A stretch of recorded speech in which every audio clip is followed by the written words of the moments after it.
Let's dive into the world of waves in GCSE physics. Waves are everywhere. They're the reason we can hear our favorite songs, see the beautiful colors of a rainbow, and even surf at the beach. They're all about transferring energy from one place to another without moving the matter itself.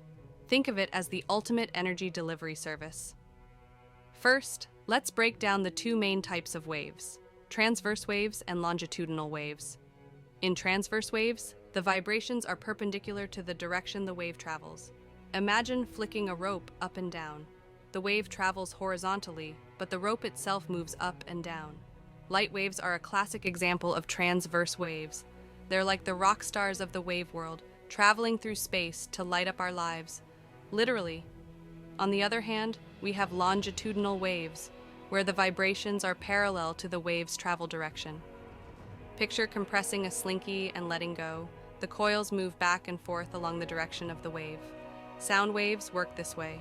So every time you crank up the volume on your music, sound waves travel through the air, squishing and stretching the air molecules to bring you those sweet tunes. Now, let's talk about some key properties of waves. First up is wavelength, the distance between two consecutive points that are in phase, like crest to crest or trough to trough in a transverse wave. Frequency is next. It's the number of waves that pass a point in 1 second, measured in hertz. Higher frequency means more waves per second. Then there's amplitude, the height of the wave from its rest position to its crest. Higher amplitude means more energy.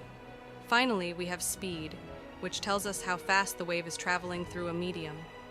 You can calculate it with the formula: speed equals frequency times wavelength. Waves love to show off in real life. Take sound waves, for example.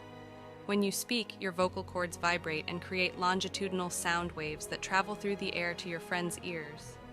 Or consider light waves. The sun emits light waves that travel through space and let us see everything around us. When light enters a prism, it splits into a rainbow because different wavelengths bend by different amounts. And don't forget water waves. Throw a pebble into a pond and you'll see circular waves moving outward. These are transverse waves, with water moving up and down as the wave spreads out. Waves also like to interact with their surroundings. Reflection happens when waves bounce off a surface. Ever heard your voice echo in a big empty room? That's reflection in action. Refraction occurs when waves change direction as they enter a different medium. This is why a straw looks bent when you stick it in a glass of water. Light waves slow down and change direction. And let's not forget diffraction, when waves spread out after passing through a gap, which is why you can hear someone calling you even if they're around a corner. Understanding waves is crucial in physics because they explain so many phenomena and are used in various technologies, from sound systems to medical imaging. So next time you're surfing, listening to music, or just enjoying a sunny day, give a nod to the waves that make it all possible. And remember, without waves, life would be pretty flat, pun intended.